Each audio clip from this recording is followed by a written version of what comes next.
High বন্ধুরা, আমরা এসে গেছি জগদ্ধাত্রী পুজোর ঠিক ষষ্ঠীর দিন মানকুণ্ড স্টেশনের সামনে যে পুজোটা হচ্ছে সেই পুজোটা আপনাদের দেখাবো। স্টেশন থেকে নেমেই না, তোমরা কিন্তু এটা দুভাবে দেখতে পারো, একটা হচ্ছে চন্দননগর স্টেশনে নেমে আর একটা হচ্ছে মানকুণ্ড স্টেশনে নেমেও। তো আমরা মানকুণ্ড থেকে হেঁটে হেঁটে গিয়ে তারপরে যে কোনো ঠাকুর দেখার মানে যেগুলো বিখ্যাত সেগুলো দেখবো, দেখে চন্দননগর স্টেশনে গিয়ে তারপর বাড়ি ফিরবো, দেখা যায় কতটুকু বা কতক্ষণ ঠাকুর দেখতে পারি। তো চলো প্রথম প্যান্ডেল কী করছে সেইটা দেখবো আর তোমাদেরকেও দেখাবো। লাইটিং তো দেখছি, আর চন্দননগর তো লাইটিংয়ের জন্য বিখ্যাত। আর রাস্তায় কিন্তু বেশ ভিড়, ষষ্ঠীতেও কিন্তু খুব ভিড় হয়েছে। প্রথম প্যান্ডেল কি পড়ে সেটা তোমাদেরকে দেখাবো, আমিও দেখবো। তো তোমরা এই ভিডিওটা দেখতে থাকো, আর ভিডিওটা ভালো লাগলে অবশ্যই কিন্তু লাইক করে দিও। আর তোমরা কারা কারা কোন কোন দিক থেকে ঠাকুর দেখা স্টার্ট করেছো সেটাও কিন্তু কমেন্টে জানিও, ঠিক আছে? তো চলো ঠাকুর দেখা স্টার্ট করি। প্রথম যে প্যান্ডেলটি আমরা দেখে নিচ্ছি সেটা হচ্ছে মানকুণ্ডু স্পোর্টিং সার্বজনীনের পুজো। প্যান্ডেলটি এক কথায় অসাধারণ সুন্দর। তোমরা ভিডিওতে দেখতেই পারছো কতটা বড় আর কতটা সুন্দর করে এই প্যান্ডেলটা সাজানো হয়েছে। সাথে ছিল আলোকসজ্জা। বাইরের মণ্ডপ সজ্জা দেখে এবার আমরা ভেতরে প্রবেশ করলাম।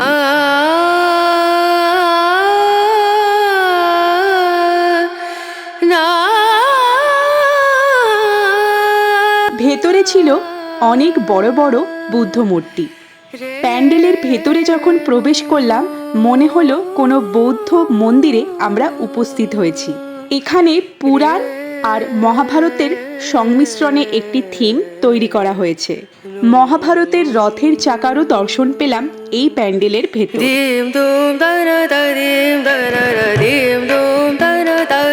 সাথে দেখে নিলাম মা জগদ্ধাত্রীর খুব সুন্দর একটি মাতৃ প্রতিমা। সারা মণ্ডপে উচ্চারিত হচ্ছিল ওম ধ্বনি, যা শুনে মনটা আধ্যাত্মিকতায় ভরে উঠছিল।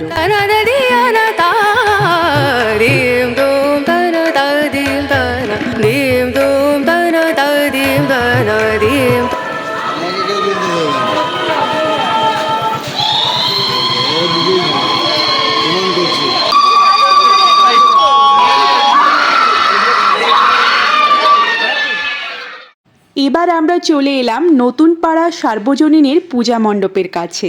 আর এই পূজা মণ্ডপটি দেখে আমি তো অবাক। এত সুন্দর পূজা মণ্ডপ সত্যি আগে কোনোদিনও দেখিনি। এবারে এদের পুজোর থিম হলো মাটির টানে, সাথে ছিল গ্রাম বাংলার ছোঁয়া। দেখতেই পারছো ওপরে ধান, মানে প্রবেশপথটা ধানের ছড়া দিয়ে তৈরি করা হয়েছে। আছে এখানে হাত পাখা, গামছা, মাটি দিয়ে তৈরি করা নানান মূর্তি, বেতের ঝুড়ি, মাটির দেওয়ালে আঁকা আলপনাও চোখে পড়ল, যেটা গ্রাম বাংলার বৈশিষ্ট্য। ওপরে ঝাড়বাতিটা তৈরি করা হয়েছে কাস্তে দিয়ে, যা আমার কাছে একটু অন্যরকমই লাগলো। দেওয়ালে দেখো গরুর গাড়ির চাকা আর লাঙল। খানিকটা ভেতরে এসে চোখে পড়ল অনেক চাষি ভাই, যাদের সকাল শুরু হয় মাটি দিয়ে, শেষ হয়ও মাটি দিয়ে। তারা জমিতে যে ফসল ফলায় সেই ফসলের অন্নই আমরা গ্রহণ করি।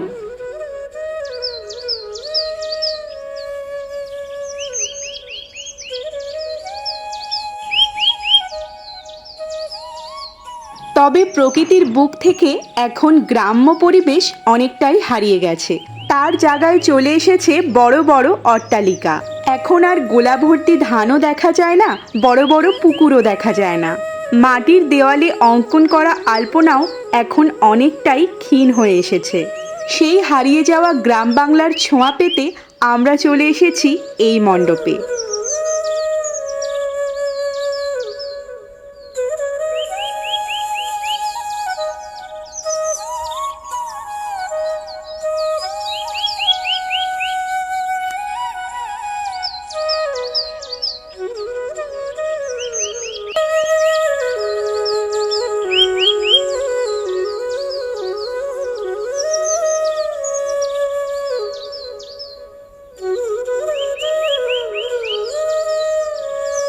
মণ্ডপে উপস্থিত মাতৃপ্রতিমাও ভারী সুন্দর, দারুণ সুন্দর তার মুখমণ্ডল।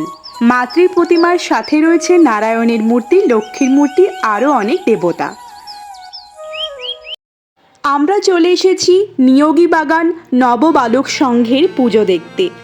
পুরো প্যান্ডেলটি তৈরি করা হয়েছে আমাদেরই ফেলে দেওয়া নানান জিনিসপত্র দিয়ে। প্যান্ডেলে চোখে পড়ল কিংবদন্তি সব নায়ক নায়িকাদের। আমাদের কাছে তো প্যান্ডেলটা খুবই সুন্দর লাগলো, সাথে মাতৃপ্রতিমাও দর্শন করে নিলাম।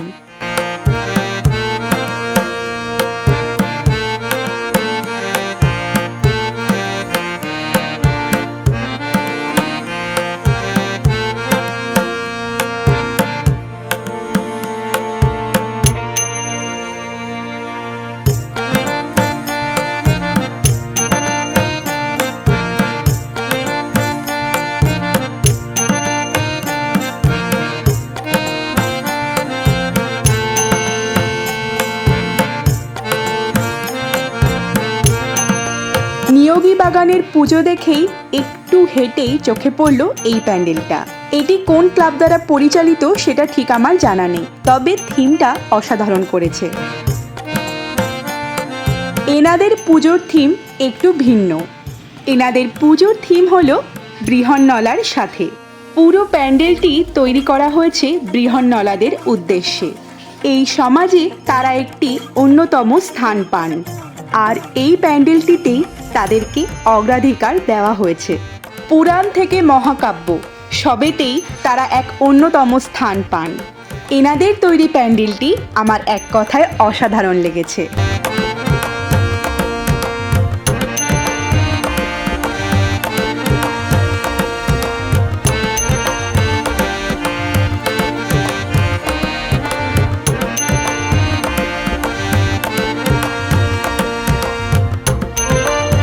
এখানের মাতৃপ্রতিমাও খুবই সুন্দর।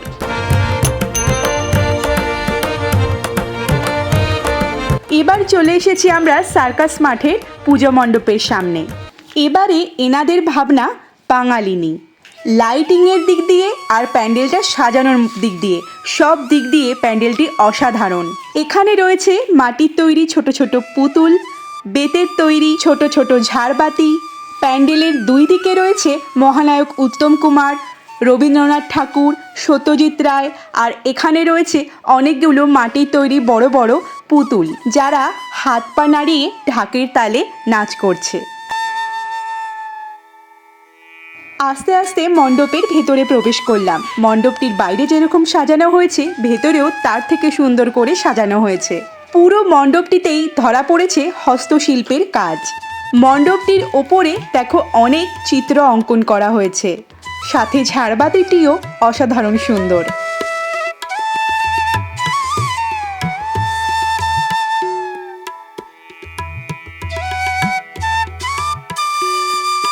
দর্শন করে নিলাম জগদ্ধাত্রী মাতৃপ্রতিমা। সার্কাস মাঠের পুজো দেখে তোমরা চলে এলে জ্যোতির মোড়ে। এবারে ডান দিকে বাঁক নিলে এখানে একটি সার্বজনীন পাবে, আর সেটা হলো ছুতোরপাড়া সার্বজনীন। এবারে এনাদের ভাবনা মাটির রূপকথা। মাটি দিয়ে তৈরি নানান জিনিসপত্র এখানে তোমরা দেখতে পাবে। সে তোমরা মাটির মূর্তি বলো বা মাটির ভাঁড়ি বলো, থিমের সাথে তাল মিলিয়ে এই মণ্ডপটি তৈরি করা হয়েছে। সাথে মাতৃপ্রতিমাও ছিল অসাধারণ সুন্দর।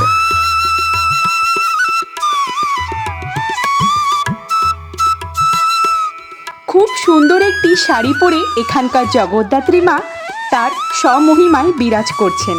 এত সুন্দর যে লাগছিল, চোখ আর মন দুটোই ভরে উঠছিল। ছুতরপাড়া সার্বজনীন পুজো দেখে আবার আমরা পিছিয়ে চলে এলাম জ্যোতির মোড়ে। সেখান থেকে একটু সামনের দিক এগোলেই চোখে পড়বে আমাদের চন্দননগরের রানীমাকে। এক পুরনো রাজবাড়ির আদলে তৈরি করা হয়েছে এই মণ্ডপটি, আর সেখানে স্বমহিমায় বিরাজ করছেন আমাদের সবার প্রিয় রানীমা।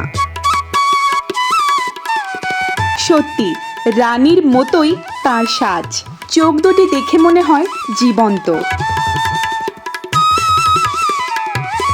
মা এখানে সবার ওপরে তার কৃপাদৃষ্টি ফেলেছেন।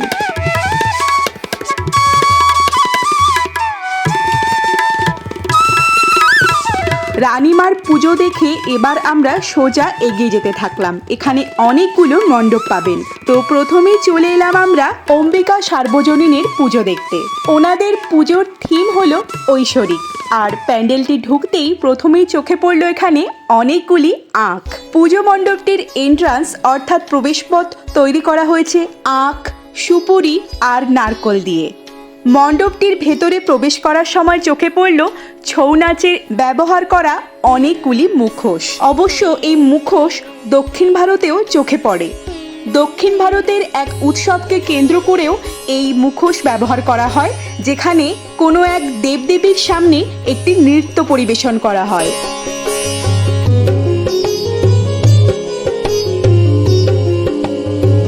সেই নৃত্যে ব্যবহার করা মুখোশ, জামা কাপড়, গয়নাগাটি সবই এখানে সাজিয়ে রাখা হয়েছে। সাথে চোখে পড়ল হাতে আঁকা আলপনা।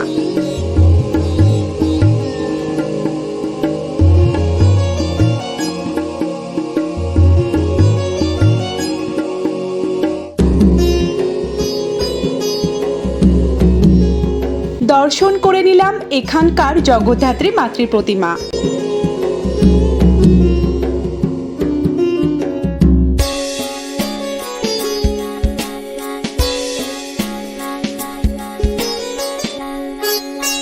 চলে এসেছি আমরা এসিসি লেনের পুজো মণ্ডপের সামনে। 2024-এ এনাদের থিম হলো গ্রাম বাংলা।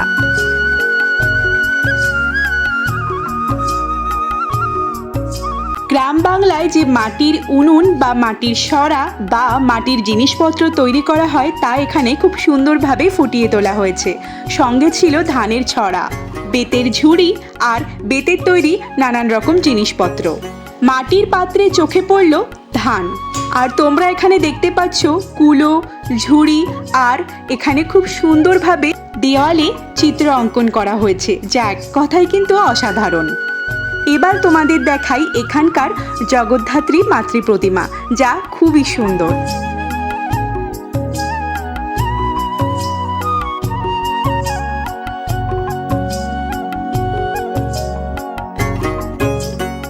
মরান রোড ধরে চলতে চলতে আমরা এখন চলে এসেছি সাতঘাট জগদ্ধাত্রী পূজা কমিটির সামনে। মণ্ডপটি ছোট্টর মধ্যে খুবই সুন্দর লাগলো।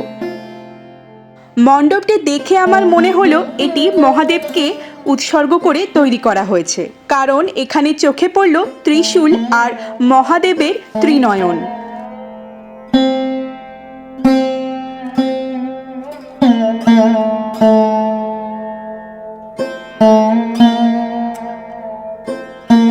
বাঁশ দিয়ে কেটে কেটে সরু কঞ্চি বা ছোট ছোট জিনিসপত্র দিয়ে এই প্যান্ডেলটি তৈরি করা হয়েছে। মোট কথা পুরোটাই বাঁশের তৈরি।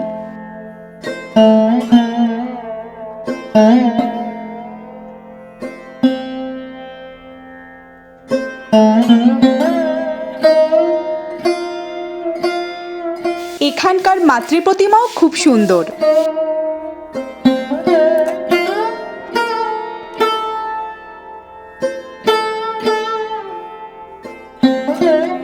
এবার আমরা চলে এসেছি কদমতলা পূজা কমিটির সামনে।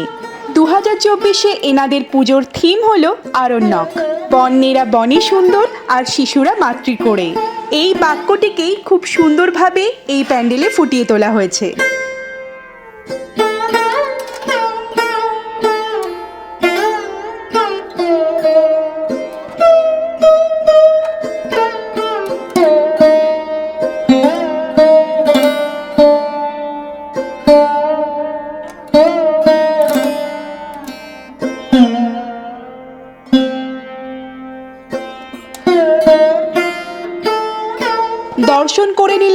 এখানকার জগদ্ধাত্রী মাতৃ প্রতিমাও।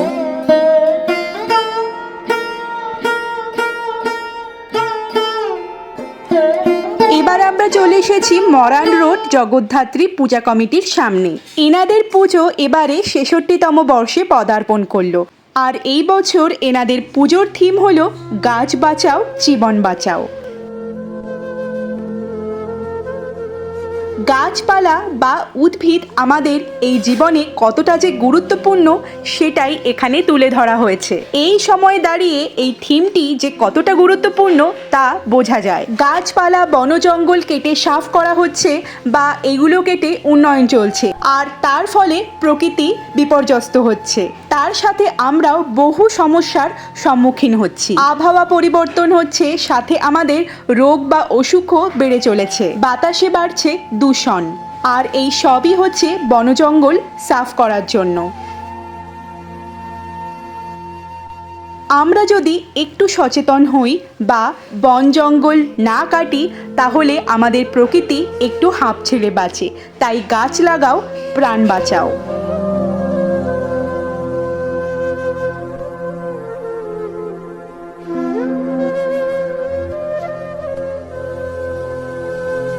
গাছ না বাঁচলে আমরাও বাঁচব না। একটি গাছ একটি প্রাণ। তাই গাছেদের মৃত্যু মানে শুধু আমার মৃত্যু নয়, আমার তোমার সবার মৃত্যু। এই সত্যিকেই আমাদের সামনে তুলে ধরেছে মরান রোড পরিচালিত এই পুজো মণ্ডপটি।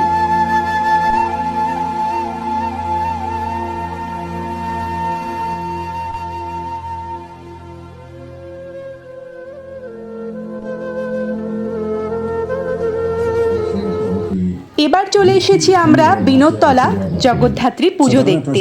আর এবারে এনাদের পুজোর থিম হলো কন বনেগা করোড়পতি। মণ্ডপটির ভেতরে প্রবেশ করার সাথে সাথে মনে হচ্ছিল আমরা কন বনেগা করোড়পতির কোনো একটি সেটে উপস্থিত হয়েছি। রয়েছে অমিতাভ বচ্চন আর সামনে রয়েছে সৌরভ গাঙ্গুলি, আর এখানে চলছে কেবিসির খেলা। অমিতাভ বচ্চনজি প্রশ্ন ছুড়ছেন আর সৌরভ গাঙ্গুলি তার অ্যান্সার দিচ্ছেন।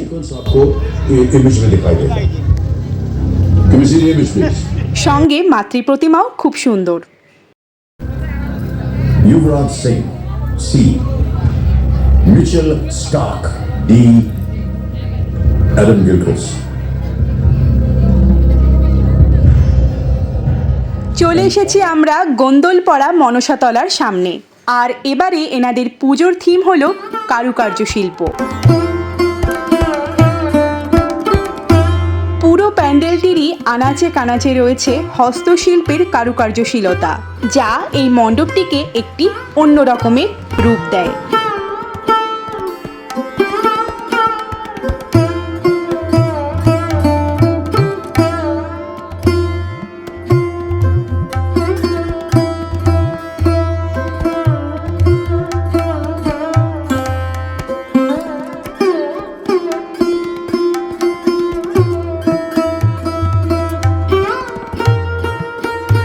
পুজো মণ্ডপটির সাথে এখানকার মাতৃ প্রতিমাও খুবই সুন্দর।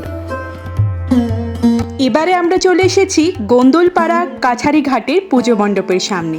এই পূজা মণ্ডপটিতেও কিছুটা গ্রাম্য পরিবেশের ছোঁয়া রয়েছে। রয়েছে বলদ গরু, আর তার সাথে রয়েছে লাঙল হাতে কৃষক ভাই।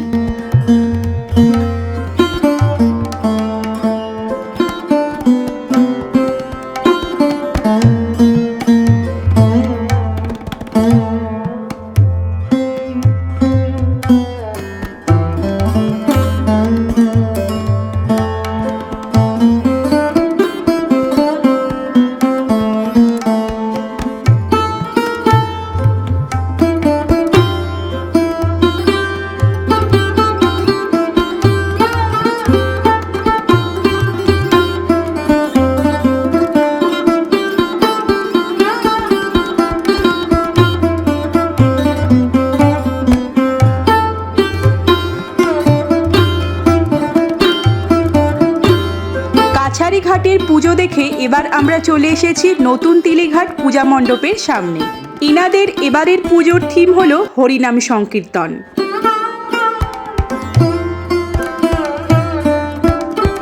মণ্ডপটিতে ঢোকার আগেই চোখে পড়ল গৌর নিতাইয়ের নৃত্যরত দুই মূর্তি। যারা হরিনাম সংকীর্তনে বেরিয়েছেন। সঙ্গে ছিল আরও নানা সঙ্গী সাথী।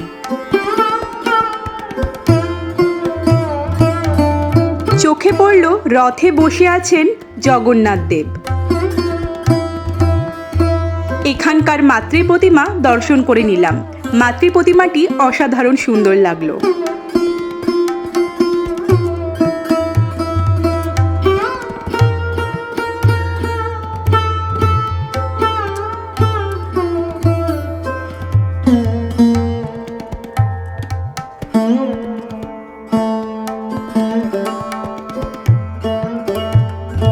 এবার আমরা চলে এসেছি চার মন্দির তলা পূজা মণ্ডপের সামনে। আর 2024-এ এনাদের ভাবনায় ফুটে উঠেছে দর্পণে দর্শন।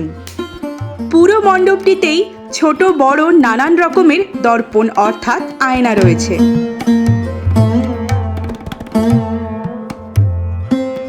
প্রবেশ করলাম মণ্ডপের ভেতরে, সেখানেও রয়েছে আয়না। এখানকার মাতৃ প্রতিমার সামনেও রয়েছে একটি দর্পণ, আর সেই দর্পণে প্রতিবিম্ব হিসেবে দেখা পেলাম সেই জগদ্ধাত্রী মায়ের। এক কথায় যা অনবদ্য।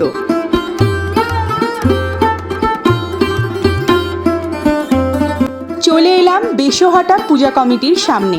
আর এবারে এনাদের ভাবনা দেশপ্রেম।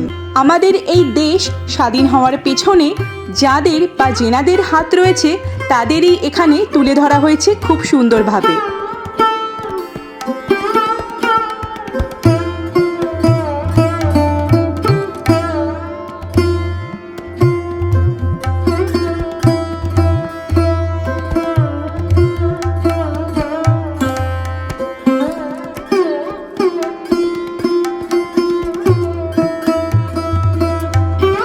এখানকার মাতৃ প্রতিমাটিও অসাধারণ সুন্দর লাগলো।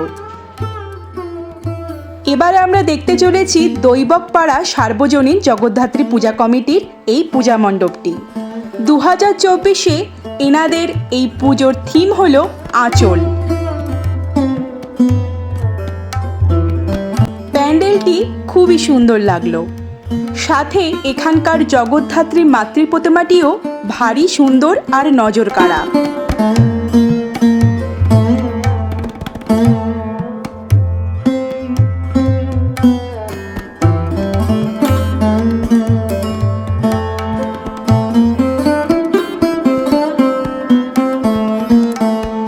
দৈবকপাড়ার পুজো দেখে এবার আমরা চলে এসেছি হাটখোলা পুজো কমিটির পুজো মণ্ডপের সামনে।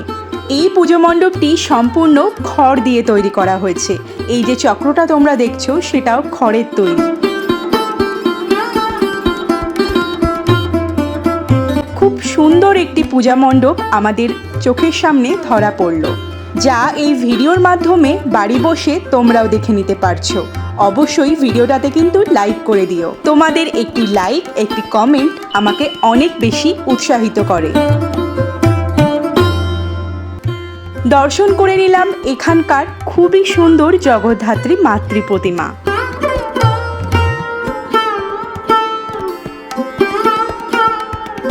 চলে এসেছি নোনাটোলা পূজা কমিটির পুজো মণ্ডপের সামনে।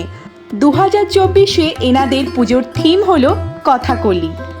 কথাকলি হলো ভারতীয় শাস্ত্রীয় নৃত্যের একটি অন্যতম প্রধান ধারা।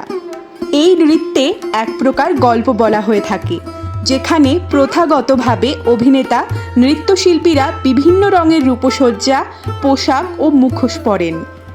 এটি ভারতের মালায়ালাম ভাষী দক্ষিণ পশ্চিম অঞ্চল অর্থাৎ কেরালার হিন্দু প্রদর্শন কলা। আর এই কথাকলি নৃত্যকেই এই মণ্ডপে খুব সুন্দরভাবে ফুটিয়ে তোলা হয়েছে। সাথে এখানকার জগদ্ধাত্রী মাতৃ প্রতিমাও অসাধারণ সুন্দর হয়েছিল।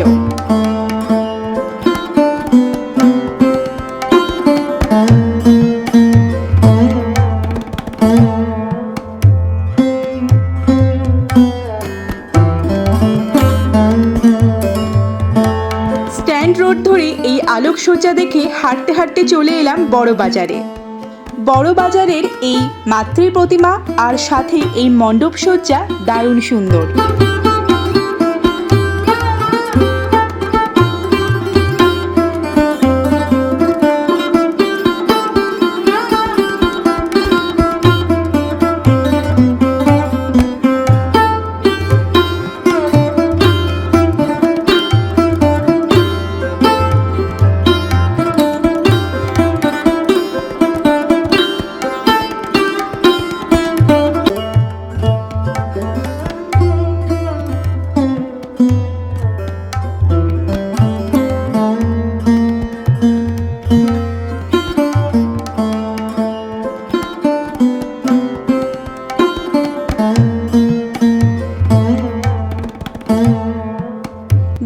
এলাম ফটক গোড়ার মাতৃ প্রতিমা, যা এক কথায় অসাধারণ। মাতৃ প্রতিমা এতটা যে সুন্দর কি বলবো তোমাদের। সময়ের অভাবে বেশ কয়েকটি পূজা মণ্ডপ আমরা দেখতে পারিনি। হাঁটতে হাঁটতে চলে এলাম চন্দননগর স্টেশনে। এখানেই শেষ হলো আমাদের 2024-এর জগদ্ধাত্রী পূজা পরিক্রমা। আমাদের 2024 চন্দননগর আর মানকুণ্ডু জগদ্ধাত্রী পূজা পরিক্রমা এখানেই শেষ করলাম এই ভিডিওটা আজকে। এখন বাজে হচ্ছে 10টা 15 কি 10 এরকম হবে। টোটোতে আছি, ওপারে যাবো, ওপারে গিয়ে নৈহাটি গিয়ে তারপরে কাঁচরাপাড়া যাবো। যাই হোক, এখন হচ্ছে তারা হচ্ছে ইয়েতে করবো বলে, লঞ্চটা যদি পেয়ে যাই তো ভালো, ভাগ্য ভালো, নাহলে কী হবে জানি না। তো তোমাদের আজকের এই ভিডিওটা কেমন লাগলে অবশ্যই ভালো লাগলে একটা লাইক করে দিও, কমেন্ট করে দিও, চ্যানেলটাকে অবশ্যই সাবস্ক্রাইব করে দিও। ব্যাস চলো, আজকের মতো টাটা, দেখা হচ্ছে নতুন কোনো ভিডিও নিয়ে খুব তাড়াতাড়ি। তখন মতো ভালো থেকো, সুস্থ থেকো, নিজে যত্ন নিও।